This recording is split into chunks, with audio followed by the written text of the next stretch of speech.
سامعین حاضرین السلام علیکم ورحمۃ اللہ تعالی وبرکاتہ۔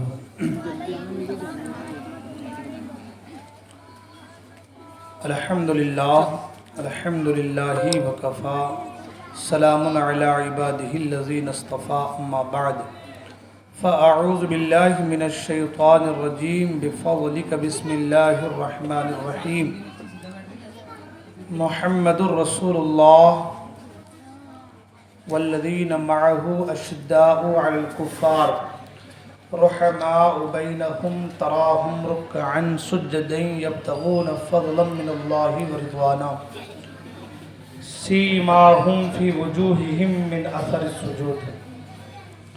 صدق اللہ العظیم وصدق رسولہ النبی الامین الامی المکین المتین المبین الرؤوف الرحیم الکریم۔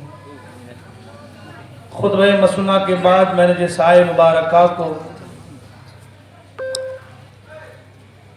سرمایہ سخن بنایا ہے، آیت مبارکہ کی روشنی میں کچھ باتیں عرض کرنے سے پیشتر آئیے آپ اور ہم سب مل کر سب سے پہلے تاجدار مدینہ، راحت قلب و سینہ، معطر پسینہ، فیض گنجینہ، باعث نزول سکینہ، نبی الانبیاء رسولوں کے پیشوا، ہادی السبل، ختم الرسل، مولا کل، احمد مجتبی، محمد عربی روحی فدا صلی اللہ تعالی وسلم کی بارگاہ میں درود پاک کے نذران عقیدت پیش کریں اور پڑھیں بابا زبر اللہم صلی علی سیدنا و شفیعنا سندنا ماوانا و ملجانا و مولانا محمد معدن الجود والکرم، منبع العلم والحلم والحکم، والہ الکرام وابنہ الکریم، بارک وسلم صلی علیہ صلاۃ و سلام علیک یا رسول اللہ صلی اللہ تعالی علیہ وسلم۔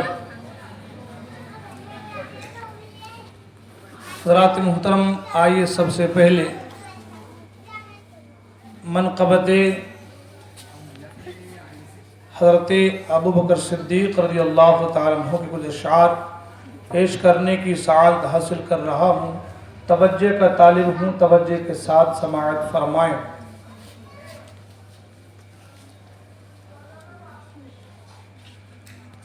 بیاں ہو کسی زبان سے مرتبہ صدیق اکبر کا،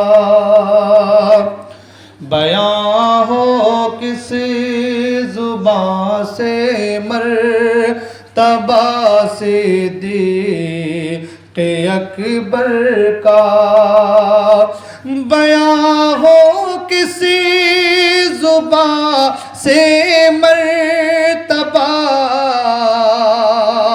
صدیق اکبر کا، بیاں ہو کسی زبان سے مرتبہ صدیق اکبر کا، ہے یار غار محبوب خدا صدیق اکبر کا، ہے یار غار محبوب خدا صدیق اکبر کا، گدا صدیق اکبر کا خدا سے فضل پاتا ہے، گدا صدیق اکبر کا خدا سے فضل پاتا ہے، خدا کے فضل سے میں ہوں گدا صدیق اکبر کا، خدا کے فضل سے میں ہوں گدا صدیق اکبر کا، ہے یار غار محبوب خدا صدیق اکبر کا، رسل اور کے بعد جو افضل ہو عالم سے، رسل اور انبیاء کے بعد جو افضل ہو عالم سے، کہ عالم میں ہے کس کا مرتبہ صدیق اکبر کا، کہ عالم میں ہے کس کا مرتبہ صدیق اکبر کا، اور نبی کا اور خدا کا مدح گو صدیق اکبر ہے، نبی کا اور خدا کا مدح گو صدیق اکبر ہے، نبی صدیق اکبر کا، خدا صدیق اکبر کا، نبی صدیق اکبر کا، خدا صدیق اکبر کا، نبی صدیق اکبر کا، خدا صدیق اکبر کا، اور ہوئے فاروق عثمان و علی جب داخل بیعت، ہوئے فاروق عثمان و علی جب داخل بیعت، بنا فخر سلاسل سلسلہ صدیق اکبر کا، بنا فخر سلاسل سلسلہ صدیق اکبر کا، ہے یار غار محبوب خدا صدیق اکبر کا، اور آخری شعر، علی ہے اسی کے دشمن اور وہ دشمن علی کا ہے، علی ہے اسی کے دشمن اور وہ دشمن علی کا ہے، جو دشمن عقل کا دشمن ہوا صدیق اکبر کا، جو دشمن عقل کا دشمن ہوا صدیق اکبر کا، اور مقطع سمجھت، لٹایا راہ حق میں گھر کئی بار اس محبت سے، لٹایا راہ حق میں گھر کئی بار اس محبت سے، کہ لٹ لٹ کر حسن گھر بن گیا صدیق اکبر کا، کہ لٹ لٹ کر حسن گھر بن گیا صدیق اکبر کا، ہے یار غار محبوب خدا صدیق اکبر کا۔ درود پاک پڑھیں، اللہم صلی علی سیدنا و شفیعنا سندنا ماوانا و ملجانا و مولانا محمد معدن الجود والکرم منبع العلم والحلم والحکم وآلہ الکرام وابنہ الکریم بارک وسلم، صلو علیہ صلاة و سلام علیک یا رسول اللہ صلی اللہ تعالی علیہ وسلم۔ حضرات محترم، محرم الحرام شریف کے مجلس کی یہ دوسری شب ہے، اور آج کی اس مقدس شب میں حضرات محترم محرم الحرام شریف کے مہینے کی جو مہینے میں جو مجلسیں ہوتی ہیں اس کی یہ دوسری شب ہے، اور آج کی جو گفتگو ہے وہ شیخین کریمین کے حوالے سے گفتگو ہے۔ بیٹھو بیٹھو۔ حضرات محترم،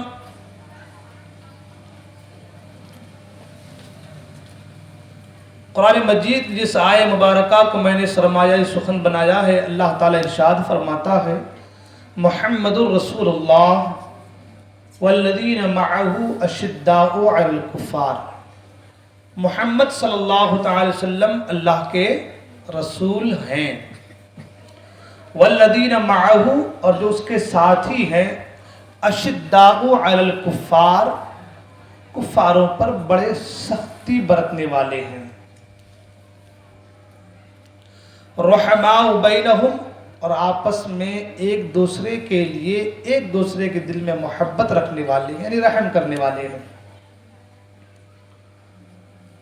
حضرات محترم، دین بڑی محنتوں کے بعد، مشقتوں کے بعد، تکلیفوں کے بعد سینچ کر پروان چڑھا کر ہم تک پہنچایا گیا ہے۔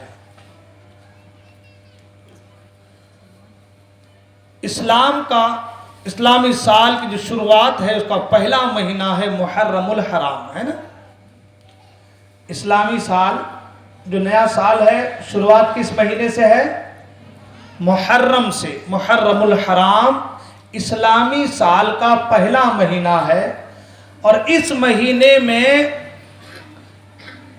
قربانی یعنی امام حسین رضی اللہ عنہ کی قربانی ہمیں یاد دلاتی ہے کہ تمہیں دین کے لیے اپنا تن من دھن قربان کرنا ہے۔ اور اسلامی سال کہ جو آخری مہینہ ہے وہ ہے ذی الحج کا مہینہ، جس کو ہم لوگ کہتے ہیں قربانی کا مہینہ، ہے نا؟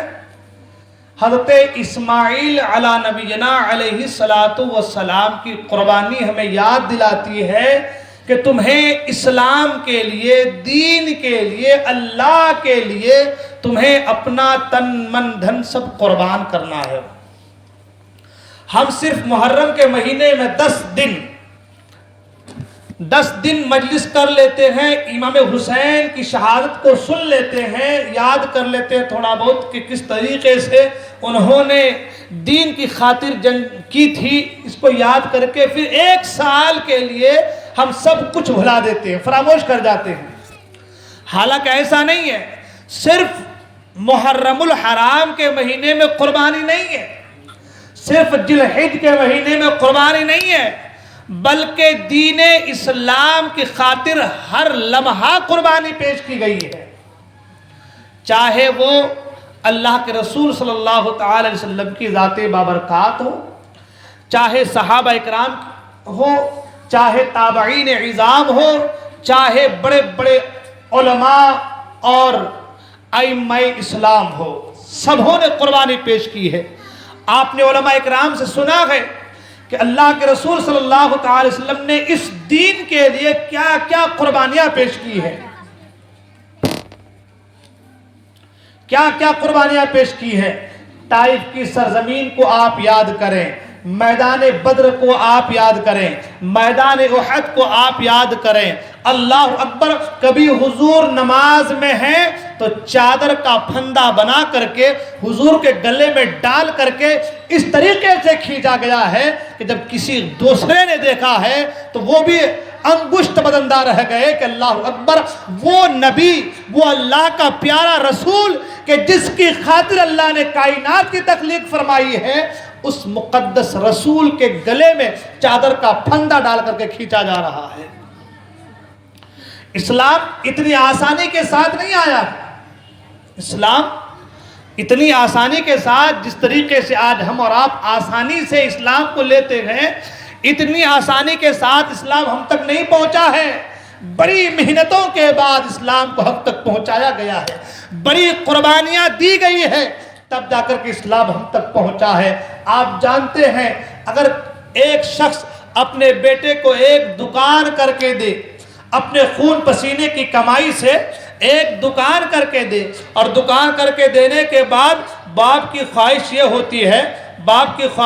یہ ہوتی ہے کہ میرا بیٹا اس دکان سے ترقی پہ ترقی کرے گا، میرا یہ بیٹا ایک دکان سے 2 دکان کرے گا، 2 دکان سے 4 دکان کرے گا، 4 دکان سے 5 دکان کرے گا، الغرض کہ میں دکان اپنے خون پسینے کی کمائی سے کر کے اپنے بیٹے کو دے رہا ہوں، تیار کر کے دے رہا ہوں، اب یہ میرا بیٹا اس پہ ترقی سے ترقی کرتا جائے گا، ایک دکان سے 2، 2 سے 4، 4 سے 10 دکانیں کرے گا، الغرض کہ میرا بیٹا کامیاب ہوتا نظر آئے گا۔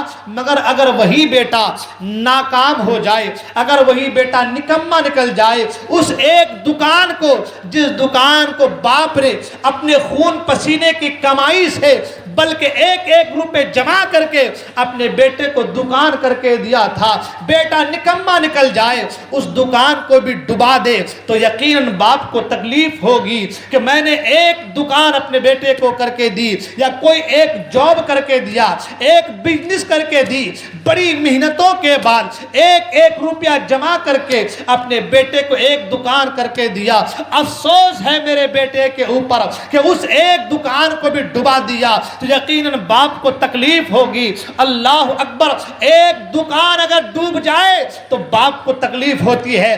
دین ہم تک پہنچانے کے لیے اللہ کے رسول نے قربانیاں پیش کی ہے، صحابہ اکرام نے قربانیاں پیش کی ہے، صحابیات نے قربانیاں پیش کی ہے، تابعین نے قربانیاں پیش کی ہے۔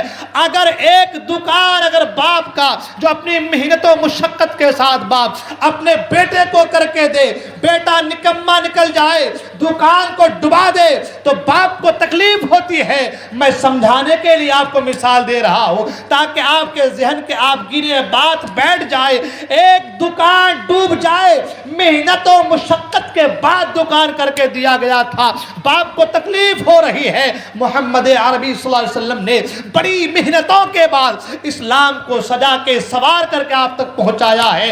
اب اگر کوئی دین اسلام کو اپنے پسے پشت ڈال دے، اگر کوئی اسلام کے ساتھ جو ہے درد ویوہار کرے، تو یقیناً مصطفیٰ کریم کی ذات کو تکلیف ہوگی، مصطفیٰ کریم کی روح کو تکلیف ہوگی۔ لہذا اے مصطفیٰ کریم کے عاشقوں، اے مصطفیٰ کریم کے کلمہ پڑھنے والوں، ہمارا حال یہ ہونا چاہیے، ہماری سوچ یہ ہونی چاہیے، ہمارے خیالات یہ ہونے چاہیے کہ اللہ تبارک و تعالیٰ کے پیارے رسول صلی اللہ تعالی وسلم نے بڑی محنت و مشقت کے بعد اس دین کو پروان چڑھایا ہے، قربانیاں پیش کر کے صحابہ اکرام نے اس دین کو ہم تک پہنچایا ہے۔ لہٰذا ہمیں اور آپ کو چاہیے کہ ہم لوگ اس دین کے تعلق سے بالکل خیالات کو اپنے مستحکم کر لیں اور دین متین کی خدمت اور دین متین پر چلنے کی کوشش کریں اور دین کو عام و تام کرنے کی کوشش کریں۔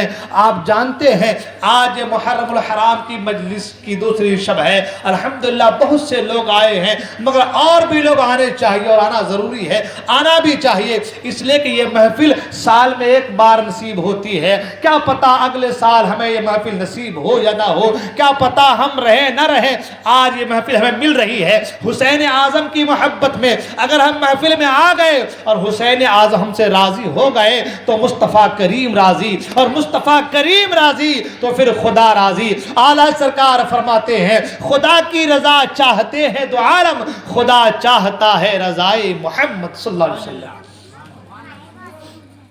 اب سوچنا یہ ہے کہ دین، ان کو سب کو باہر کر دو، اب دین جو ہے کتنی محنتوں کے بعد ہم تک پہنچا ہے، کتنی قربانیاں دی گئی ہے، آپ اسے سماعت کریں۔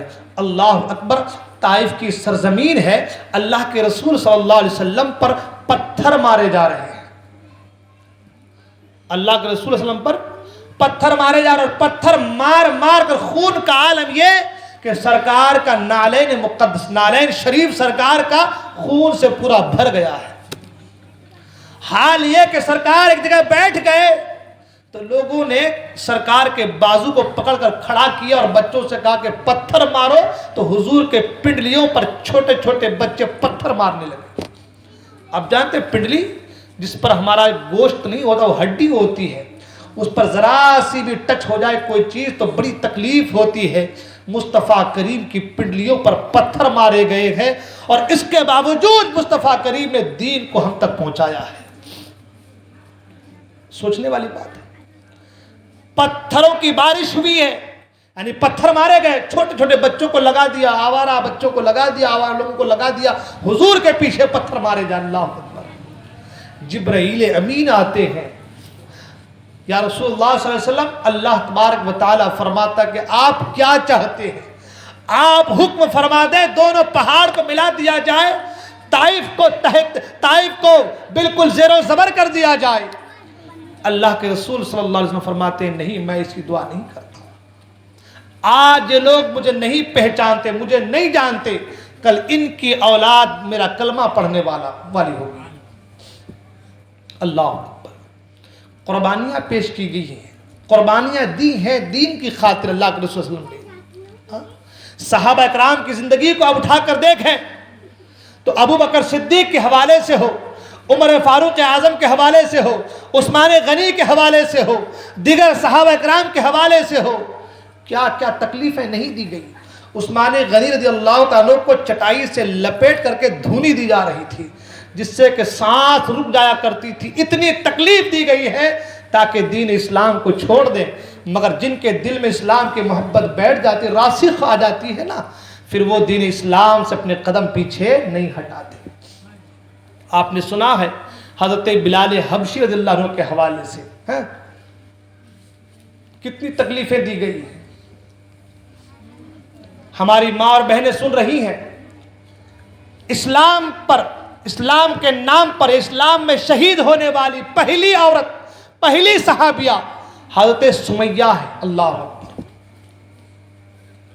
اسلام کے نام پر جان دینے والی پہلی عورت، پہلی خاتون جن کا نام حضرت سمیہ ہے۔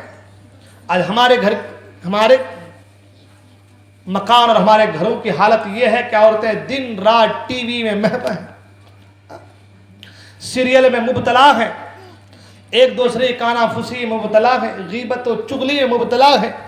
کبھی ہمارے گھر کی خواتین نے صحابیات کی زندگی کا مطالعہ نہیں کیا۔ آپ آج صوفے پر بیٹھ کر آرام سے ٹی وی دیکھ رہی ہیں، مگر وہ حضرت سمیہ ہیں۔ اللہ اکبر۔ اتنی تکلیف دی گئی ہے، اتنی تکلیف دی گئی ہے، اور تکلیف دے کر کے پوچھتے ہیں اے سمیہ اب بھی اسلام کو چھوڑ دو، جان بخش دی جائے گی۔ حضرت سمیہ کہتی ہے میں نے مصطفیٰ کریم کا کلمہ پڑھا ہے، مجھے مرنا گوارا ہے مگر اسلام کو چھوڑنا گوارا نہیں۔ جانتے ہیں حضرت سمیہ کے ساتھ کیا سلوک کیا تھا ان لوگوں نے؟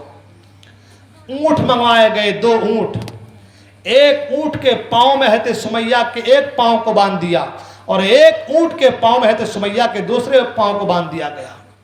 اللہ اکبر۔ میری ماں اور بہنیں اگر سن رہی ہیں تو سنیں، اسلام بڑی محنتوں کے بعد آپ تک پہنچا ہے۔ اپنے وقت کو ٹی وی میں سیریلوں میں ضائع نہ کرو۔ اللہ کے رسول فرماتے ہیں کہ میں نے جہنم میں سب سے زیادہ عورتوں کو دیکھا ہے۔ اپنی زندگی پر غور کرو، چند دن کی زندگی ہے، گزر جائے گی، جانا ہے رب کی بارگاہ میں۔ آخرت کی فکر کریں۔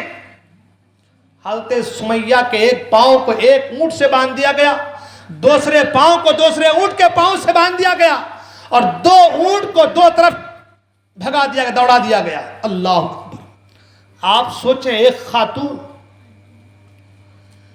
ایک اونٹ سے ایک پاؤں، دوسرے اونٹ دوسرے پاؤں کو باندھ جائے تو جسم کے 2 ٹکڑے ہو جائیں گے۔ اللہ اکبر۔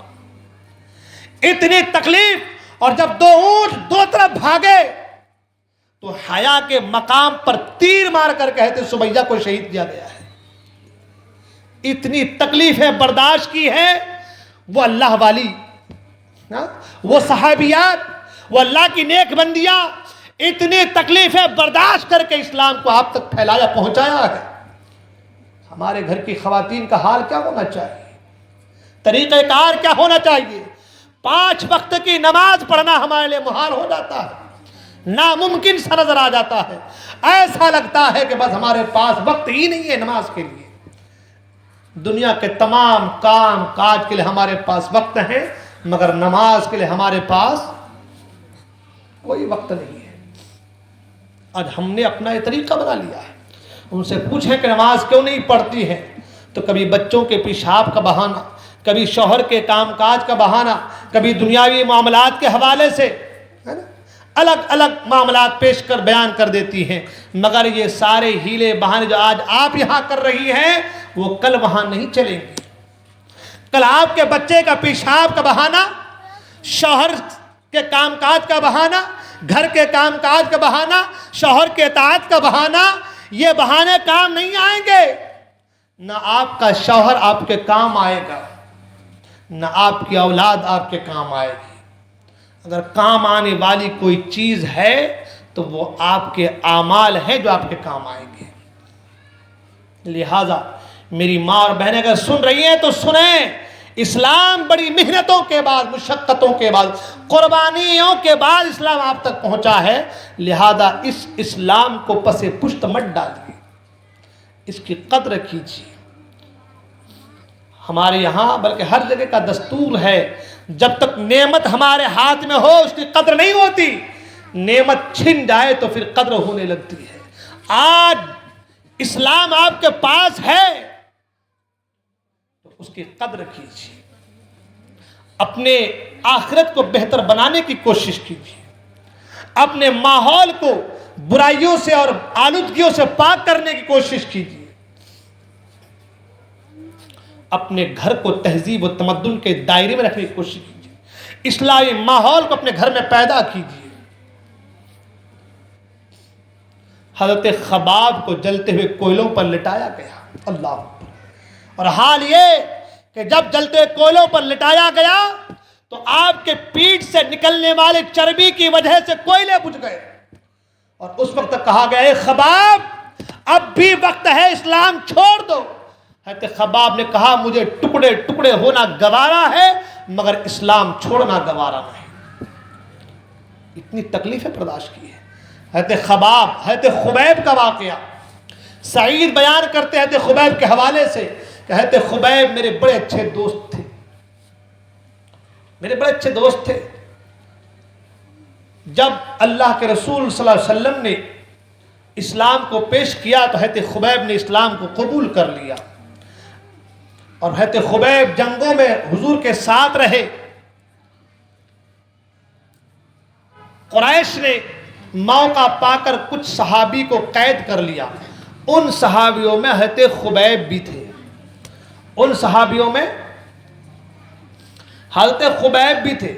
سعید بیان کرتے ہیں کہ حضرت خبیب کو قید کر لیا گیا، اور قید کرنے کے بعد قریش جو ہے، اہل عرب جو ہیں، کفار و مشرکین، وہ جن کو قید کیا تھا ان پر ظلم و ستم کرنے لگے، بار بار ایک اصرار کرنے لگے کہ اسلام کو چھوڑ دو، اسلام کو چھوڑ دو، ہم تمہیں بخش دیں گے، تمہاری جان بخش دی جائے گی، اسلام کو چھوڑ دو۔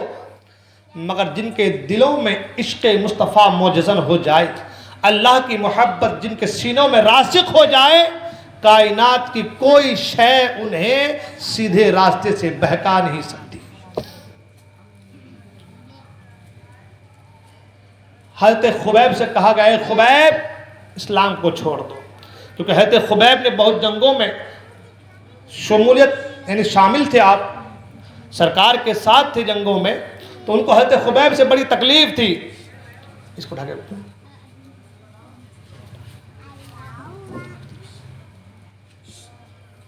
بڑی تکلیف تھی حضرت خبیب سے۔ حضرت خبیب سے کہا کہ تم اسلام کو چھوڑ دو، ہم تمہیں بخش دیں گے۔ حضرت خبیب نے کہا نہیں، میں اسلام کو نہیں چھوڑ سکتا۔ تو کہا پھر مرنے کو تیار ہو جاؤ، کہا مجھے مرنا گوارا ہے مگر اسلام چھوڑنا گوارا نہیں ہے۔ حضرت خبیب کے تعلق سے ایک وقت تیار کیا گیا کہ فلاں وقت فلاں جگہ پہ تنعیم کے مقام پر حضرت خبیب کو شہید کر دیا جائے گا۔ تمام لوگ اس دن اس جگہ پر جمع ہونے لگے کہ آج جو حضرت خبیب کو شہید کیا جائے گا اور اس طریقے سے دردناک موت دی جائے گی تاکہ دنیا یاد رکھے. اللہ اکبر. ورنہ کتنے لوگوں کو مارا تھا، مگر حضرت خبیب کے حوالے سے کہ ان کو اس طریقے سے شہید کیا جائے کہ دنیا دیکھے اور پھر لوگ جو ہے اسلام کو چھوڑنے پر مجبور ہو جائے. ایک وقت مقرر کر لیا گیا اور اس وقت پر حضرت خبیب رضی اللہ عنہ کو وہاں پر جو ہے شہید کرنا تھا. دردناک موت، اذیت دینی تھی. سعید کہتے ہیں کہ میری دوستی تھی، جائے کہ میں نے اسلام اس وقت قبول نہیں کیا تھا، مگر میری دوستی تھی. میں نے کہا چلو آج میرے دوست کو شہید کیا جائے گا، چلو جا کر کے ہم بھی دیکھتے ہیں. سعید کہتے ہیں کہ میں بھی وہاں پر پہنچا. حضرت خبیب سے کہا گیا خبیب آخری وقت ہے، کچھ وصیت ہے تو بیان کرو، کچھ کہنا چاہتے ہو تو کہو. حضرت خبیب نے کہا مجھے بس 2 رکعت نماز ادا کر لینے دو، 2 رکعت نماز ادا کر لے دو. آپ سنیں گے ہر ایک جن سے پوچھا گیا آخر وقت میں کہ بتاؤ تمہاری خواہش کیا ہے، چاہے وہ امام مسلم ہو، چاہے وہ امام حسین ہو، چاہے وہ حضرت خبیب ہو. اللہ والوں کے دلوں میں ایمان کی حلاوت کی وجہ سے نماز سے اس قدر محبت ہوتی ہے کہ آخر وقت میں بھی دل چاہتا ہے کہ ہمارا سر سجدے میں رہے. اس لیے کہ جب بندہ سجدے میں جاتا ہے تو بندہ اللہ کے قریب ہو جاتا ہے. کہا 2 رکعت نماز پڑھ لینے دو. کہا اور ایک بات یہ کہ جب مجھے شہید کرنا تو میرے چہرے کو مدینے کی طرف گھما دینا. اللہ اکبر. میرے چہرے کو مدینے کی طرف کر دینا تاکہ میرا چہرہ مصطفیٰ کریم کی طرف ہو جائے اور مصطفیٰ کریم دیکھ لے مدینے سے کہ آپ کا غلام کس طریقے سے آپ کے لیے اللہ کی راہ میں قربان ہو رہا ہے. اللہ اکبر. انہوں نے حضرت خبیب کو شہید کیا مگر چہرے کو جو ہے رخ کو جو ہے مدینہ منورہ کی طرف نہیں کیا. ادھر مدینہ منورہ میں سرکار بیٹھے ہیں اور سرکار کے آنکھوں سے آنسو روا ہے. صحابہ نے پوچھا یا رسول اللہ رونے کی وجہ کیا ہے؟ اللہ کے رسول فرماتے ہیں میرے خبیب کو شہید کر دیا گیا ہے. تو کہنے کا مطلب یہ ہے کہ اسلام جو ہے ہر دور میں قربانی چاہتا ہے اور قربانی ہر دور میں دی گئی ہے. کبھی بدر کے مقام پر، کبھی احد کے مقام پر، کبھی خندق کے مقام پر، کبھی تبوک کے مقام پر، کبھی کربلا کی سرزمین پر قربانی دی گئی ہے. اور آج کے دور میں بھی اسلام ہم سے قربانی کا مطالبہ کرتا ہے. اسلام یہ کہتا ہے کہ تم قربانی پیش کرو اللہ کی رضا کی خاطر، اپنا تن من دھن، جب جو چیز لگے. جان کی باری آئے تو جان کا نذرانہ پیش کر دو، مال کی باری آئے تو مال کا نذرانہ پیش کر دو. جس چیز کی بھی ضرورت اسلام کے اندر میسر ہو تمہیں، وہ چیز تمہیں اسلام کے لیے پیش کرنی ہے.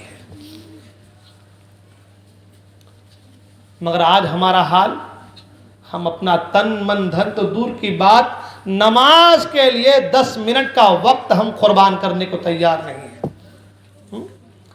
تن من دھن قربان کرنا تو بہت دور کی بات ہے نا. اپنا سب کچھ قربان کرنا بہت دور ہے. نماز کے لیے 10 سے 15 منٹ کا وقت ہمارے پاس نہیں ہے.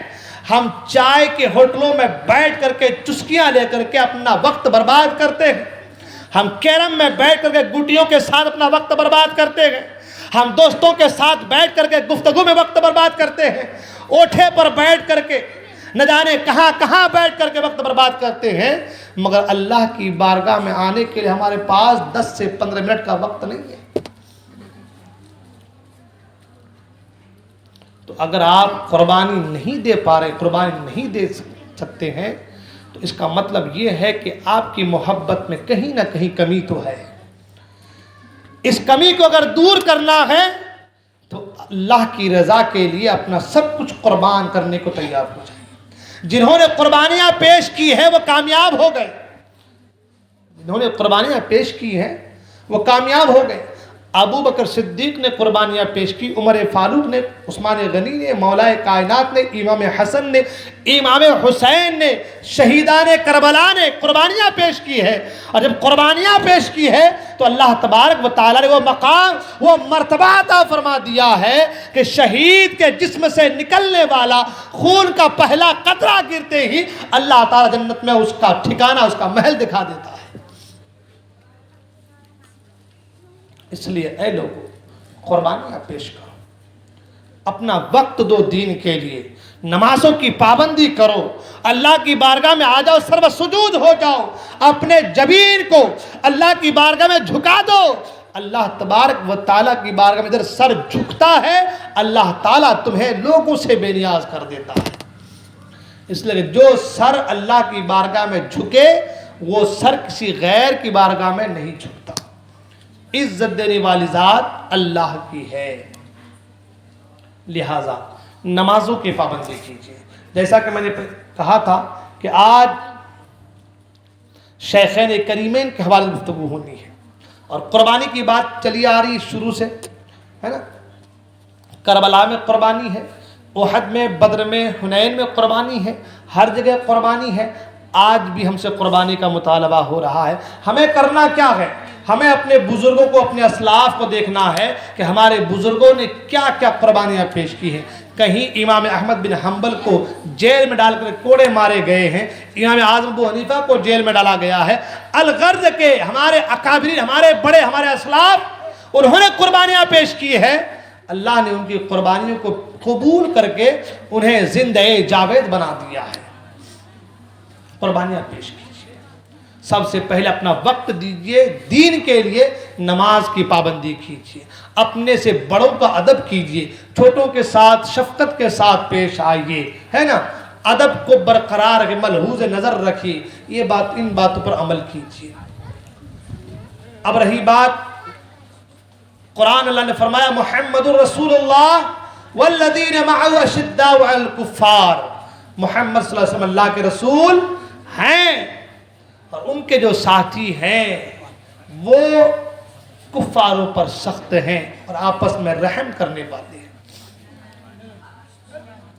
حضرت ابو بکر صدیق رضی اللہ تعالیٰ عنہ وہ عظیم المرتبہ شخصیت، اس لیے کہ گفتگو میں نے پہلے کہا تھا کہ شارٹ میں یہ ساری گفتگو کرنے کے بعد جلدی سے ہم کو کربلا کے واقعات پر آنا ہے، اور میں تو کہوں گا کہ شاید یہی ایک جگہ ہے جہاں پر تفصیلاً کربلا کا واقعہ اتنا زیادہ بیان ہوتا ہے، ورنہ آپ کہیں بھی دیکھ لیں 7 یا 6 دن تک تو صرف جو ہے حضور کے تعلق سے، صحابہ کے تعلق سے، اہل بیت کے تعلق سے گفتگو ہوتی ہے۔ الحمدللہ واقعہ کربلا کو ہم مکمل بیان کرنے کی کوشش کرتے ہیں، اور مستند حوالے کے ساتھ، یہ نہیں کہ ادھر ادھر کی باتوں کو کر کے بس رونا دھونا کر کے ٹائم پاس کرنا، ایسا نہیں ہے، بلکہ مستند حوالہ جات کے ساتھ واقعہ کربلا کو بیان کیا جاتا ہے۔ تو بڑی تیزی کے ساتھ جو ہے ان باتوں کو جلدی سمیٹ کر کے، اور کل یا پرسوں سے انشاءاللہ الرحمن شان اہل بیت اطہار انشاءاللہ الرحمن ہم جو ہے اس پر گفتگو کریں گے، اور تیزی کے ساتھ جو ہے واقعات کربلا کو آپ کے سامنے رکھنے کی کوشش کریں گے۔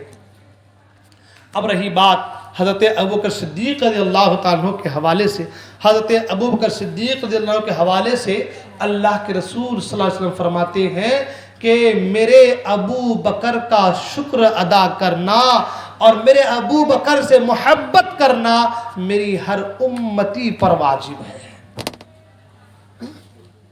میری امت پر واجب ہے کہ وہ ابو بکر کا شکریہ ادا کرے اور ابو بکر سے محبت کرے۔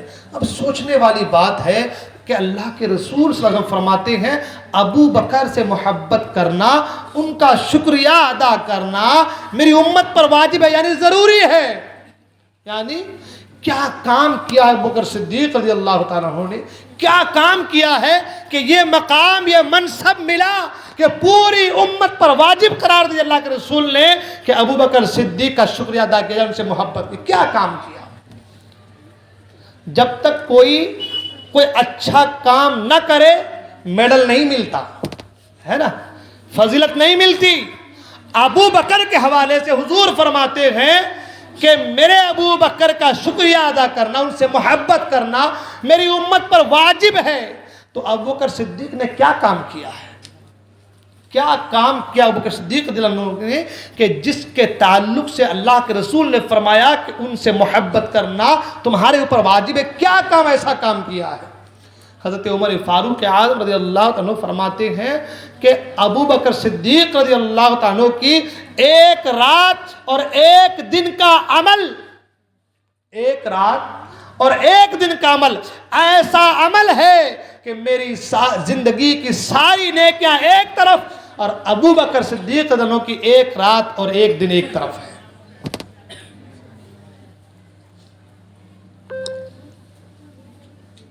کسی نے پوچھا کہ اے عمر فاروق اعظم رضی اللہ عنہ، وہ کون سی رات ہے اور وہ کون سا دن ہے جس کے تعلق سے آپ بیان کر رہے ہیں؟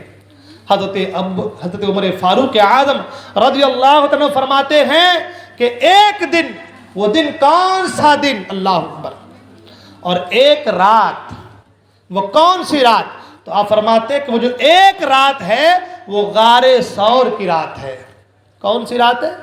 ہجرت کی رات۔ غار ثور میں جب سرکار نے قیام فرمایا، ہجرت کی رات، سرکار ہجرت فرما رہے ہیں ابو بکر صدیق کے ساتھ، اور 2.5 کلومیٹر کا وہ پہاڑ، اونچا پہاڑ، کتنے کلومیٹر کا؟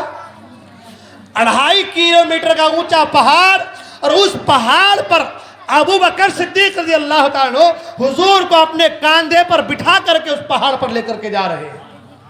اللہ، آج ایک آدمی، تنے تنہا آدمی، خالی ہمارے یہاں اقصی نگر کی چڑھائی پہ چڑھ جاتا ہے تو ہانپنے لگتا ہے، اکیلا آدمی ہانپنے لگتا ہے، مگر وہ پہاڑ، اللہ اکبر، 2.5 کلومیٹر کا وہ پہاڑ، نہ اس کے لیے سیڑھیاں بنی ہوئی ہے کہ سیڑھیوں پر چڑھ کر چلے جائیں، بلکہ پتھروں کو پکڑ پکڑ کر کے چلنا ہے، اور نوکیلے پتھر ہیں، مگر محبت ہوتی ہے تو ایسی، سبحان اللہ، محبت ہو تو یہ محبت ہو جیسی محبت ابو بکر صدیق نے حضور پاک سے کی ہے۔ مصطفیٰ کریم کو اپنے پیٹھ پر سوار کرتے ہیں اور سوار کر کے غار ثور تک لے کر کے جاتے ہیں، اور جب غار ثور کے دہانے پر پہنچتے ہیں تو فرماتے یا رسول اللہ صلی اللہ علیہ وسلم، آپ رک جائیں باہر، پہلے میں غار کے اندر جاتا ہوں، اگر کوئی موذی جانور ہو، کوئی جو ہے حشرات الارض ہو، کوئی جانور ہو، اگر وہ ڈسنا ہے تو پہلے مجھے ڈسے، آپ کو تکلیف نہ ہونے پائے۔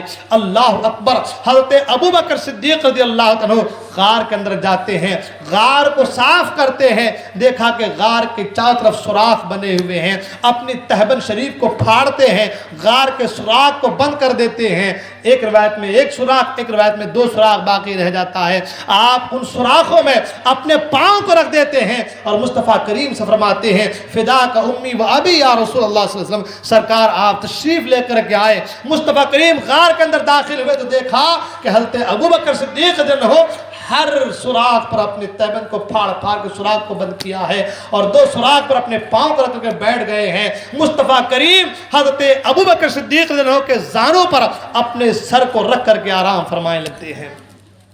اب وہ سانپ جو کئی سالوں سے مصطفیٰ کریم کے چہرے کو دیکھنا چاہتا تھا، زیارت کرنا چاہتا تھا، اب وہ سانپ کبھی اس سوراخ میں جاتا ہے، کبھی اس سوراخ میں جاتا ہے، مگر حال یہ کہ ہر سوراخ بند ہے۔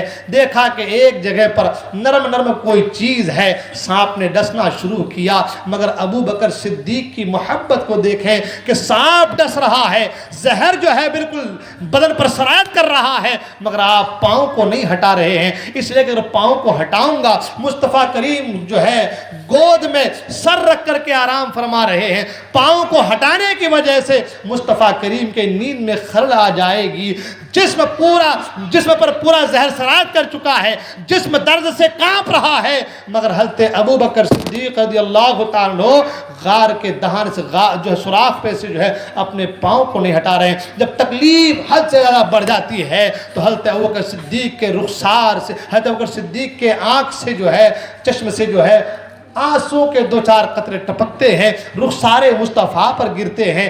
جیسے یہ آنسو مصطفیٰ کریم کے رخسار پر گرے، مصطفیٰ کریم بیدار ہو جاتے ہیں، پوچھتے ہیں ابو بکر صدیق کیا ہوا، کس لیے رو رہے ہو، کس چیز نے تمہیں رلایا ہے؟ اللہ اکبر۔ حضرت ابو بکر صدیق کہتے ہیں یا رسول اللہ صلی اللہ علیہ وسلم لدغت تو مجھے سانپ نے کاٹ لیا ہے، فداک امی و ابی یا رسول اللہ۔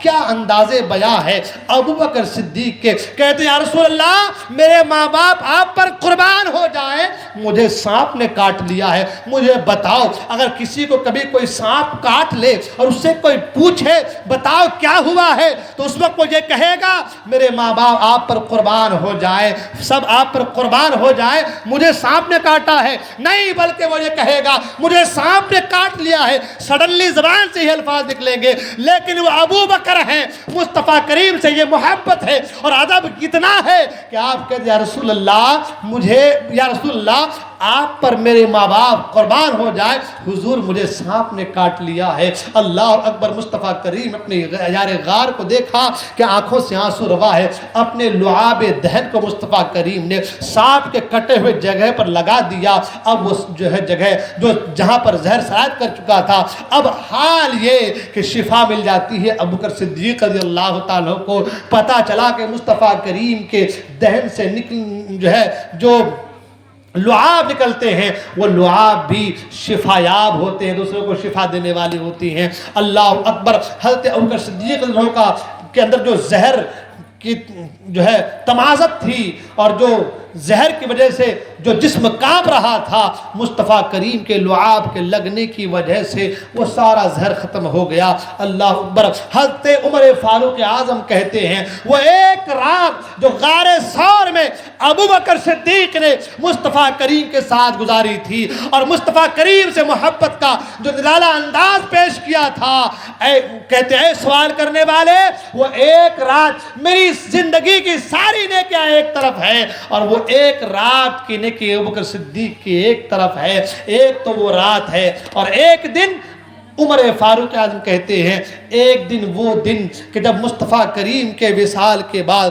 مصطفیٰ کریم کے پردہ فرما جانے کے بعد جب کچھ لوگوں نے انکار کیا تھا کہ ہم زکوٰۃ نہیں دیں گے، یہ ٹیکس ہے، ہم زکوٰۃ نہیں دیں گے، اس وقت ابو بکر صدیق نے کہا تھا کہ اگر جانوروں کے ناک میں رسی ہو اور اس رسی کے ذریعے زکوٰۃ تم پر واجب ہوتی ہو اور تم اس رسی کا زکوٰۃ نہ دو تو میں تمہارے ساتھ جہاد کا اعلان کرتا ہوں۔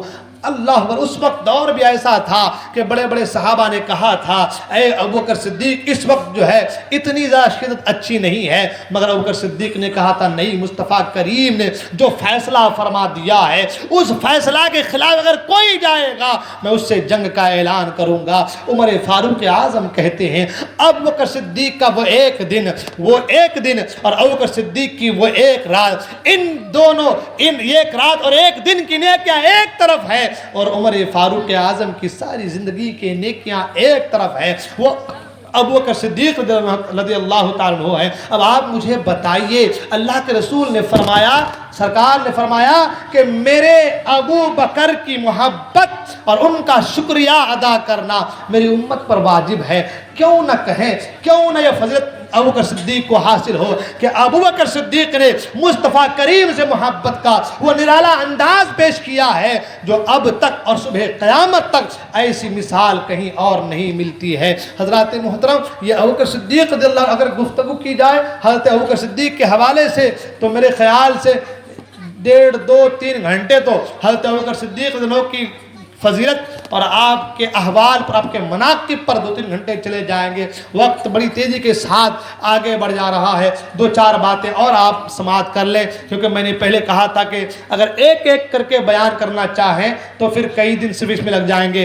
ابو بکر صدیق کے ساتھ حضرت عمر فاروق اعظم رضی اللہ کی شان کو بیان کرنی ہے۔ بے شک یہ شیخین کریم ہے، ان سے محبت کرنا ہم سبوں کے لیے ضروری ہو جاتا ہے۔ آپ جانتے ہیں عمر فاروق اعظم رضی اللہ تعالیٰ عنہ کون ہے؟ عمر فاروق اعظم رضی اللہ تعالیٰ عنہ وہ صحابی رسول ہے کہ جسے مصطفیٰ کریم نے اللہ سے مانگ کر کے لیا ہے۔ ہاں اللہ تعالیٰ سے مصطفیٰ کریم نے مانگ کر کے لیا ہے. مراد مصطفیٰ ہیں عمر فاروق اعظم. مصطفیٰ کی مراد ہے عمر فاروق اعظم. اللہ اکبر. سوچنے والی بات ہے کہ مصطفیٰ کریم جس کو مانگ لیں، مصطفیٰ کریم جس کو مانگ لیں، کیا شان کے مالک ہوں گے وہ. مانگا ہے مصطفیٰ کریم نے اللہ سے عمر فاروق اعظم کو. یہی وجہ ہے نا کہ عمر فاروق اعظم، یہ بچے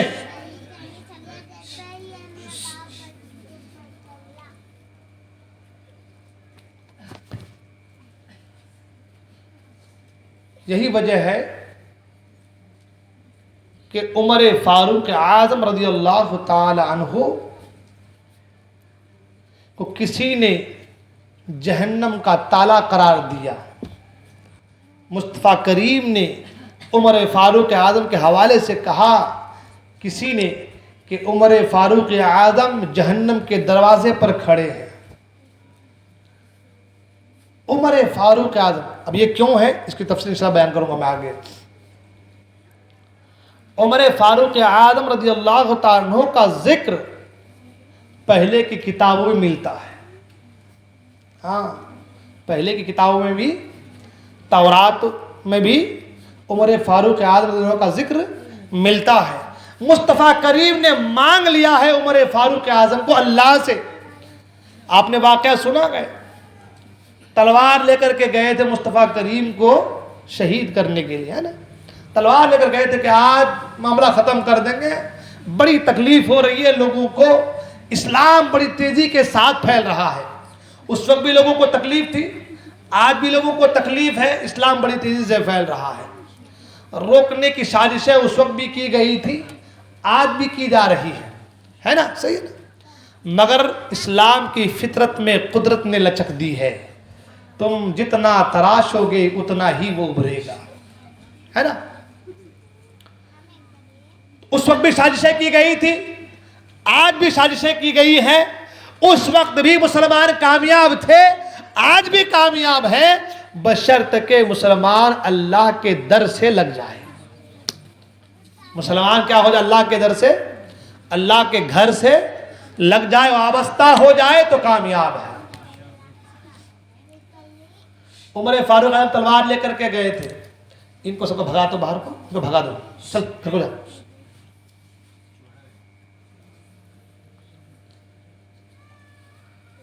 تلوار لے کر کے گئے تھے کہ آج سر قلم کر دینا ہے. اللہ اکبر. مگر راستے میں کسی سے ملاقات ہو گئی. عمر کہاں جا رہے ہو؟ کہا آج جا رہا ہوں آج مصطفیٰ کریم کے کام کو تمام کرنے کے لیے، ہے نا. اس لیے کہ بڑا ہو گیا، سب کو تکلیف ہے، بڑی تیزی سے اسلام پھیل رہا، نہ جانے کیا بات ہو رہی ہے. ان کی زبان میں ایسی کون سی مٹھاس ہے کہ لوگ کلمہ پڑھنے پر مجبور ہو جا رہے ہیں. تو چلو چلتے ہیں اور کام تمام کر دیتے ہیں تاکہ سارا معاملہ ختم ہو جائے.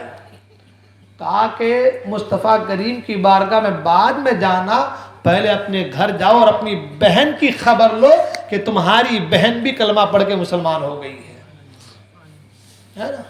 اب عمر فاروق اعظم بڑے جلالی تھے. عمر فاروق اعظم جو ہے بڑے جلالی تھے. یہی وجہ ہے کہ لوگ ان سے بہت ڈرتے تھے، خوف کھاتے تھے. کسی نے پوچھا تھا عمر فاروق اعظم سے، تم اتنے جلالی کیوں ہو؟ جب دیکھو تو کڑک انداز ہے بات. تو وہ کہتے ہیں بات دراصل یہ ہے، حضور بڑے حلیم الطبع ہے. مصطفیٰ کریم کیا ہے؟ بڑے حلیم الطبع ہے. کوئی کچھ بھی کہہ دے کر دے، مصطفیٰ کریم کچھ کہتے نہیں، معاف کر دیتے ہیں. تو لوگ پھر کیا ہوتا ہے کہ مصطفیٰ کریم قریب سے قریب ہو جاتے ہیں، قریب سے قریب ہو جاتے ہیں. تو میں بالکل سختی کے ساتھ، بالکل جس طرح باڈی گارڈ رہتا ہے، خبردار دور سے بات کرنی ہو، دور سے، تو میں بالکل سختی کے ساتھ رہتا ہوں تاکہ لوگوں کی وجہ سے مصطفیٰ کریم کو تکلیف نہ ہونے پائے. اللہ اکبر. کہا کہ جاؤ پہلے اپنی بہن کی خبر لو، تمہاری بہن کلمہ پڑھ کر مسلمان ہو گئی ہے. جانا تھا کہیں اور، اب جا رہے ہیں کہیں اور. گئے بہن کے گھر تو دیکھا کہ گھر سے کچھ پڑھنے کی آواز آ رہی ہے. عمر فاروق اعظم دروازے پہ دستک دی. جیسے دیکھا کہ عمر فاروق اعظم آئے ہیں تو وہ جو ہے قرآن پاک کے آیتوں کو جو ہے تختیوں کو جو ہے چھپا دیا گیا. ہاں؟ خاموش ہو گئے سب کے سب. عمر فاروق اعظم اندر آئے اور بہن سے کہا کیا کر رہے تھے؟ بلکہ بعد میں بے تحاشا بہن کو بہنوئی کو مارنے لگا. اپنے دین کو چھوڑ دیے ہو, دوسرے دین پر آ گئے ہو, دوسرے کا کلمہ پڑھ چکے ہو, اپنے دین کو چھوڑ دیے, مارنے لگے. جب خوب مارنے لگے تو بہن بھی ڈٹ گئی, بہن بھی ڈٹ گئی اور کہا کہ عمر تم سے جو کرنا ہے کرو, جو تمہیں کرنا ہے وہ کرو, لیکن میں نے کلمہ پڑھا ہے محمد عربی صلی اللہ علیہ وسلم کا, اب اس دل میں کسی غیر کی محبت نہیں آ سکتی. عمر فاروق اعظم دیکھا کہ بہن بالکل ڈٹ گئی ہے تو پوچھنے لگا کہ بتاؤ تسی وہ کیا ہے, وہ کیا پڑھ رہے تھے, کیا چیز ہے, مجھے بھی دکھاؤ. کہا عمر ایسے نہیں, پہلے وضو کر کے آؤ. عمر فاروق اعظم وضو کر کے آئے, ہاتھ منہ دھو کر کے آئے, کہا آپ سناؤ. اور پھر بہن قرآن کی تلاوت کر رہی ہے. قرآن کو سننا تھا کہ عمر کی آنکھوں سے آنسو آ گئے. قرآن کا سننا تھا, دل کی دنیا بدل گئی, کیفیت بدل گئی.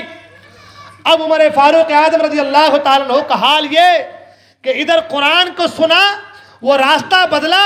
پہلے جا رہے تھے تلوار لے کر کے, اب جا رہے ہیں مصطفیٰ کریم کی بارگاہ میں سر دینے کے لیے. پہلے جا رہے تھے سر لینے کے لیے اور اب جا رہے ہیں سر دینے کے لیے. مصطفیٰ کریم کی بارگاہ میں پہنچ رہے ہیں, دروازے پہ دستک ہوئی, کسی نے کہا کون؟ کا عمر آیا ہے. حضرت امیر حمزہ کہتے ہیں کہ اگر وہ نیک ارادے سے آیا ہے تو ٹھیک ہے, اگر ارادہ نیک نہیں ہے تو اسی کی تلوار ہوگی, سر قلم کر دیا جائے گا. دروازہ کھولا گیا, عمر فاروق اعظم نے داخل ہوئے اور داخل ہونے کے بعد کہا یا رسول اللہ صلی اللہ علیہ وسلم مجھے کلمہ پڑھا کر مسلمان کر دیجیے. ہے نا؟ تو عمر فاروق اعظم رضی اللہ تعالیٰ مراد مصطفیٰ ہے. اللہ کے رسول نے مانگا اور اللہ تعالیٰ نے عطا کر دیا. اللہ تعالیٰ نے عطا کر دیا. تلوار لے کر کے آئے تھے قلم کرنے کے لیے, مگر محمد عربی کا غلام بن گئے, حضور کا غلام بن گئے. اور غلام بھی بنے تو ایسے بنے کہ ادھر کلمہ پڑھا اور کلمہ پڑھنے کا حضور سے کہتے ہیں رسول اللہ یہ چھپ کر کے نماز کیوں پڑھنا, کیا ہم حق پر نہیں ہیں؟ اللہ نے کہا بالکل ہم حق پر ہیں. حق پر کیوں نہیں, ہم حق پر ہیں. اگر ہم حق پر ہیں تو پھر ہم نماز اللہ کی عبادت چھپ کر کیوں کریں؟ ہم چھپ کر عبادت کیوں کریں؟ حضور چلتے ہیں خانہ کعبہ میں نماز پڑھنے کے لیے. اللہ اکبر. ہاں, فاروق کا لقب ملا ہے فاروق اعظم کو. اللہ اکبر. ہاں, اور پھر ادھر کلمہ پڑھا اور پھر اسلام میں وہ 4 چاند لگ گئے. اسلام کو پھیلنے میں وہ تیزی آ گئی کہ بڑے سے بڑا روب و دبدبا والا بھی جب عمر کو دیکھتا تھا تو خاموش ہو جاتا تھا. اللہ اکبر.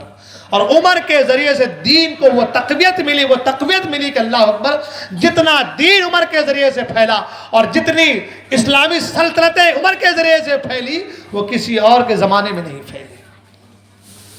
وہ عمر فاروق اعظم رضی اللہ تعالیٰ عنہ کہ ان کا نام آسمانی کتابوں میں, یعنی قرآن سے پہلی جو کتابیں آئی آسمانی, ان کتابوں میں حضرت عمر فاروق اعظم رضی اللہ تعالیٰ عنہ کا نام شامل. اللہ اکبر.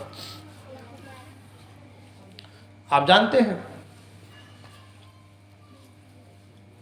حضرت سیدہ فاطمہ زہرا سرکار کی بیٹی, ان کی بیٹی حضرت ام کلثوم, ان کا نکاح حضرت عمر فاروق اعظم سے ہوا تھا. حضور کی نواسی حضرت فاطمہ الزہرا سلام اللہ تعالی علیہا, ان کی بیٹی نام کیا تھا؟ حضرت سیدہ ام کلثوم. ہاں, ام کلثوم جو ہے وہ حضور کی بیٹی کا بھی نام ہے.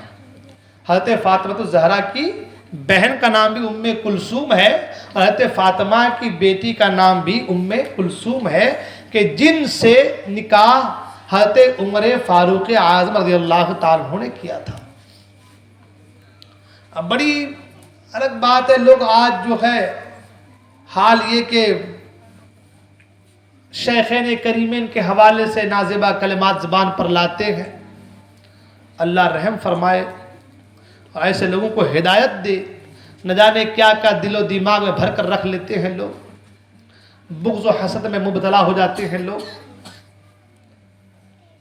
ان میں آپس میں کوئی اختلاف نہیں تھا، ان میں آپس میں کوئی اختلاف، اگر اختلاف ہوتا تو حضرت فاطمہ کی بیٹی سے عمر فاروق اعظم کا نکاح نہیں ہوتا، ہے نا؟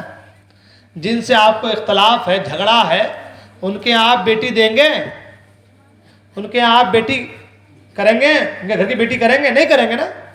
تو حضرت عمر فاروق اعظم کو کچھ بھی بولنے والوں، پہلے ان کی زندگی کا مطالعہ تو کرو، یہ تمہارا حسد ہے، بغض ہے۔ تو حضرت ام کلثوم رضی اللہ عنہا کا نکاح کن سے ہوا؟ حضرت عمر فاروق اعظم سے۔ ایک بار حضرت عمر فاروق اعظم رضی اللہ تعالیٰ عنہ نے دیکھا کہ حضرت ام کلثوم زار و قطار رو رہی ہے۔ کیا کر رہی؟ زار و قطار رو رہی ہے۔ حضرت عمر فاروق اعظم رضی اللہ تعالیٰ عنہ نے فرمایا کہ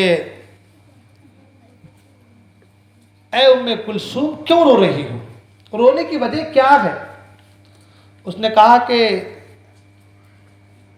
بات دراصل یہ ہے کہ اے امیر المومنین، کعب الاحبار کہتے ہیں کہ آپ جہنم کے دروازے پر ہیں۔ کعب الاحبار کہتے ہیں کہ آپ جہنم کے دروازے پہ ہیں۔ حضرت عمر فاروق اعظم رضی اللہ عنہ نے جب یہ سنا تو آپ پر خوف خدا طاری ہو گیا کہ میں جہنم کے دروازے پر۔ خوف خدا سے دل لرزنے لگا کہ میرے تعلق سے کوئی کہہ رہا ہے کہ عمر فاروق اعظم آپ جہنم کے دروازے پر ہیں، تو خوف خدا سے دل لرزنے لگا۔ حضرت عمر فاروق اعظم رضی اللہ تعالیٰ عنہ نے حضرت کعب الاحبار کو فوراً بلایا۔ حضرت کعب الاحبار رضی اللہ عنہ حاضر ہوئے، اور حاضر ہوتے عرض کیا امیر المومنین، آپ مجھ پر جلدی مت کیجئے، اللہ پاک کی قسم ذوالحج کا مہینہ ختم ہوگا اور ختم ہوتے ہی آپ جنت میں تشریف لے کر کے جائیں گے۔ اب عمر فاروق اعظم کہتے ہیں کعب الاحبار یہ کیا بات ہے؟ کبھی تم کہتے ہو کہ میں جہنم کے دروازے پر ہوں اور کبھی تم کہتے ہو کہ میں جنت میں جاؤں گا، یہ کیا بات ہے؟ حضرت کعب الاحبار رضی اللہ عنہ فرماتے ہیں کہ بات دراصل یہ ہے کہ اے امیر المومنین، اس ذات کی قسم جس کے قبضے میں میری جان ہے، ہم نے اللہ پاک کی کتاب میں پڑھا ہے کہ آپ جہنم کے دروازے پر ہیں اور لوگوں کو جہنم میں گرنے سے روک رہے ہیں۔ کیا فرماتے ہیں کعب الاحبار کہ اے امیر المومنین، اے عمر فاروق اعظم، ہم نے اللہ کی کتاب میں پڑھا کہ آپ جہنم کے دروازے پر کھڑے ہیں اور لوگوں کو جہنم میں گرنے سے بچا رہے ہیں، گرنے سے روک رہے ہیں۔ جب آپ دنیا سے تشریف لے کر کے جائیں گے تو لوگ قیامت تک جہنم میں گرتے رہیں گے۔ اللہ اکبر۔ یعنی حضرت عمر فاروق اعظم رضی اللہ عنہ کا جو دور رہا ہے نا، اس دور میں آپ نے اس قدر سختی برتی ہے کہ لوگ گناہ کرنا تو دور کی بات، گناہ کرنے کے حوالے سے تصور بھی، خیال کرنا، اس سے بھی کانپ جاتے تھے لوگ۔ اس سے بھی لوگ، چاہے وہ سود کا معاملہ ہو، بیاج کا معاملہ ہو، لین دین کا معاملہ ہو، ایک دوسرے سے کچھ لینا دینا اس کے معاملات ہو، شراب کا معاملہ، کوئی بھی معاملہ ہو، پتا تھا اگر ذرا سی بات لیک ہو گئی اور عمر فاروق اعظم تک پہنچ گئی تو پھر حال یہ ہے کہ کوڑے عمر فاروق اعظم کے پڑھنے والے ہیں۔ تو لوگ عمر فاروق اعظم کے ڈر سے، گناہ سے بچنے لگے۔ کعب الاحبار کہتے ہیں، کعب الاحبار کہتے ہیں کہ اے عمر فاروق اعظم، جب تک آپ ہیں دنیا میں، آپ جہنم کے دروازے پر کھڑے ہیں کہ آپ لوگوں کو جہنم میں سے گرنے سے بچا رہے ہیں، روک رہے ہیں۔ ذوالحج کے مہینے میں، آخری دنوں میں آپ کی شہادت ہو جائے گی، آپ دنیا سے چلے جائیں گے، اور جب آپ دنیا سے چلے جائیں گے تو پھر گناہ عام سے عام ہوتا چلا جائے گا، لوگ گناہوں میں ملوث ہو جائیں گے۔ پتہ یہ چلا کہ آپ جب تک دنیا میں ہیں جہنم کے دروازے پر کھڑے ہیں اور لوگوں کو گناہ کرنے سے، یعنی جہنم میں جانے سے روک رہے ہیں۔ باپ بتائیے، عمر فاروق اعظم رضی اللہ عنہ کی شان اللہ اکبر کہ عمر فاروق اعظم رضی اللہ تعالیٰ عنہ جب تک دنیا میں رہے اس قدر شدت دین کے حوالے سے کہ ذرا سی بھی کوئی کمی بیشی دین کے تعلق سے پائے تو فوراً کوڑے برسائے تو سر قلم کر دی. یہ حال تھا حضرت عمر فاروق اعظم کا. حضرت عبداللہ بن سلام بہت بڑے عالم ہیں, یہودیوں کے بہت بڑے عالم تھے, کلمہ پڑھ کر مسلمان ہوتے ہیں. ایک بار دیکھتے ہیں کہ ایک شخص چادر تان کر کے لیٹا ہوا ہے. آخری بات ہے, وقت کا 11 بج گئے شاید نا, 11 بج گئے, بس آخری بات ہے. دیکھا کہ ایک شخص چادر تان کر لیٹا ہوا ہے. آپ نے اسے کہا اٹھو, کون ہو؟ جو چادر تان کر لیٹا اس نے کہا کہ امیر المومنین یعنی میں عبداللہ ابن عمر, عمر فاروق اعظم کا بیٹا عبداللہ ہوں. کیا کہا؟ عمر فاروق اعظم کا بیٹا عبداللہ ہوں. تو حضرت عبداللہ بن سلام نے کہا اٹھ اے جہنم کے تالے کے بیٹے. کیا کہا؟ اٹھ اے جہنم کے تالے کے بیٹے. حضرت عبداللہ بن سلام کون معلوم ہے؟ میں نے کہا پہلے بہت بڑے عالم ہیں, یہودیوں کے بہت بڑے عالم تھے, اور مصطفیٰ کریم کی بارگاہ میں آئے تو آئے تھے سوال کرنے کے لیے. کس لیے آئے تھے؟ مصطفیٰ کریم سوال کریں گے, مگر جیسے ہی مصطفیٰ کریم کے چہرے کو دیکھا سوال کرنا بھول گئے اور کہا کہ مجھے کلمہ پڑھا دیے, مسلمان کر دیجئے. لوگوں نے کہا کہ عبداللہ بن سلام تم تو آئے تھے سوال کرنے کے لیے کہ میرے پاس بہت سوال دیکھتا ہوں کیسے جواب دیتے ہیں, سوال کرنے آئے تھے مگر سوال کچھ کیا نہیں, کلمہ پڑھ کر مسلمان ہو گئے, وجہ کیا؟ عبداللہ بن سلام کہتے ہیں کہ جیسے ہی میں نے مصطفیٰ کریم کے چہرے کو دیکھا اور میری نگاہ مصطفیٰ کریم کے چہرے پہ پڑی تو میں نے جان لیا کہ ہر کوئی جھوٹا ہو سکتا ہے مگر یہ چہرہ جھوٹا ہو نہیں سکتا, یہ چہرہ جھوٹا ہو نہیں سکتا. لہذا میں نے سمجھ لیا کہ یہ نبی ہے اور ان کا کلمہ پڑھنا چاہیے, تو میں نے بلا چور و چرا کلمہ پڑھ لیا. کلمہ پڑھ کر مسلمان ہو گئے. وہ عبداللہ بن سلام کہتے ہیں اٹھ اے جہنم کے تالے کے بیٹے. حضرت عبداللہ بن عمر کو یہ بات بڑی ناگوار گزری, میرے باپ کو جہنم کا تالا قرار دیا, میرے باپ کو جہنم کا تالا قرار دیا.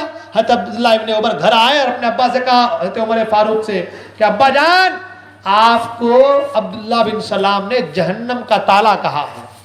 کیا کہا ہے؟ حضرت عمر فاروق اعظم کو بڑی تشویش ہوئی. ہاں ایسا کہا ہے. کہا ابا جان ایسا کہا ہے. اچھا ٹھیک ہے. حضرت عبداللہ بن سلام کو بلایا, ملاقات ہوئی, ان کو بلایا. کہ عبداللہ بن سلام آپ نے میرے تعلق سے ایسا کہا ہے؟ کہا میں نے آپ کے تعلق سے ایسا کہا ہے. تو کہا کہ آپ کو کیسے پتا چلا کہ میں جہنمی ہوں؟ آپ نے میرے تعلق سے کہا کہ یہ جہنم کے تالے ہیں, تو آپ کو کیسے پتا چلا کہ میں جہنمی ہوں؟ حضرت عبداللہ بن سلام کہتے ہیں کہ حضور میں نے آپ کو جہنمی نہیں کہا ہے, میں نے کہا کہ آپ جہنم کے تالے ہیں. آپ کے بیٹے سے میں نے کہا کہ اے جہنم کے تالے کے بیٹے, میں نے آپ کو جہنمی نہیں کہا ہے. تو کہا وجہ کیا ہے؟ تو کہا کہ جہنم کا تالا میں نے اس لیے کہا ہے کہ میرے والد نے مجھے ایک روایت سنائی تھی کہ اللہ پاک کے نبی حضرت موسیٰ علیہ السلام نے فرمایا امت محمد میں ایک شخص ہوگا, اے لوگ عمر بن خطاب, اے لوگ عمر بن خطاب کہیں گے, وہ کا ایک شخص ہوگا اور ان کا نام عمر بن خطاب ہوگا. وہ کہیں گے, وہ کہتے ہیں کہ وہ سب سے بہتر دین والا ہوگا اور دین میں بہت پختہ ہوگا. جب تک وہ دنیا میں رہے گا اس کا دین غالب رہے گا, لوگ اللہ پاک کی رسی کو مضبوطی سے پکڑے رہیں گے اور جہنم میں تالے پڑے رہیں گے. کس نے کہا؟ حضرت عبداللہ بن سلام کہتے کہ میں نے اپنے والد سے سنا ہے نا, کیونکہ وہ یہودی تھے, پہلے کلمہ پڑھ کر کے مسلمان ہوئے. تو کہتے کہ میں نے اپنے والد سے ایک روایت سنی. میرے والد کہا کرتے تھے کہ کتابوں میں لکھا ہے کہ موسیٰ علیہ السلام نے فرمایا امت محمد میں ایک شخص پیدا ہوگا جن کا نام عمر بن خطاب ہوگا. وہ عمر بن خطاب ہوگا, ان کا حال یہ ہوگا کہ دین میں بڑے پختہ ہوں گے, دین میں اتنے پختہ ہوں گے کہ لوگ اللہ کی رسی کو اس کے وقت جو ہے ان کے خلیفہ ہونے کے وقت اللہ کی رسی کو مضبوطی سے تھامے رہیں گے اور جہنم میں تالے پڑے رہیں گے. یعنی کوئی بھی انسان گناہ کرنے سے ڈرے گا, برائی کرنے سے ڈرے گا, سود کھانے سے, زنا کرنے سے, شراب پینے سے, برائی کرنے سے باز آئے گا تو اس کی وجہ سے جہنم میں تالے پڑے رہیں گے. یعنی جہنم بند ہوگا, کوئی جہنم میں نہیں جائے گا. لیکن جیسے ہی وہ دنیا سے چلے جائیں گے لوگ گناہ کے سبب جہنم میں جائیں گے. تو پتہ چلا عمر فاروق اعظم رضی اللہ تعالیٰ کو جہنم کا تالا قرار دیا گیا ہے. یعنی عمر فاروق اعظم کی وجہ سے لوگ گناہوں سے بچے ہیں. اللہ اکبر. وہ عمر فاروق اعظم جن کا مقام, جن کا مرتبہ یہ ہو, آج لوگ ان کے شان میں تبرہ بازیاں کرتے ہیں, نہ جانے کیا کیا خرافات, کیا کیا باتیں کہا کرتے ہیں. ہم اہل سنت والجماعت ہیں اور ہمارا حال یہ ہے, ہم اپنے اکابرین کا ادب و احترام کرتے ہیں. جو دنیا سے گئے ہیں ان کی بارگاہ میں خراج عقیدت پیش کرتے ہیں, ان کے نام سے ایثار ثواب کرتے ہیں. اور یہ طریقہ ہمارا جو ہے بزرگوں سے چلا آ رہا ہے, ہمارے اسلاف سے چلا آ رہا ہے. لہٰذا ہم کو اور آپ کو چاہیے کہ ہم کسی کی شان میں تبرہ بازیاں نہ کریں, بلکہ ان نفوس قدسیہ, ان اللہ والوں سے محبت کرتے رہیں, ان سے بے پناہ پیار کرتے رہیں. ان سے محبت کرنا, ان سے پیار کرنا, یہ ہمیں قیامت کے میدان, قیامت میں کام آئیں گی. لہٰذا ہم کو اور آپ کو چاہیے کہ ہم لوگ شیخین کریمین سے بہت بے پناہ محبت کرنے کی کوشش کریں. حضرات محترم بہت ساری باتیں کرنی تھی اس کے تعلق سے, بلکہ ایک شخص یعنی حضرت ابوبکر صدیق کے حوالے سے 2-3 دن تک گفتگو ہو سکتی ہے, لیکن مختصر سے وقت میں نے دونوں کے حوالے کچھ باتیں آپ کے سامنے بیان کر دی. کیونکہ جمعہ میں گفتگو ہوتی رہتی ہے, جلدی سے ان چیزوں کو جو سمیٹ کر کے ہم کو واقعات کربلا کی طرف آنا ہے. انشاءاللہ الرحمن جو ہے جلدی سے ہم واقعات کربلا کی طرف آئیں گے. سبھی حضرات سے گزارش ہے کہ آپ حضرات جو ہے جلدی سے آنے کی کوشش کریں, جلدی سے محفل میں بیٹھنے کی کوشش کریں. جتنی جلدی سے آپ محفل میں آ جائیں گے اتنی ہی جلدی جو ہے محفل کا آغاز ہوگا, اتنی جلدی جو ہے شروع ہوگا, اور جب جلدی شروع ہوگا تو اختتام بھی جلدی ہی ہوگا. لہٰذا جلدی آنے کی کوشش کریں.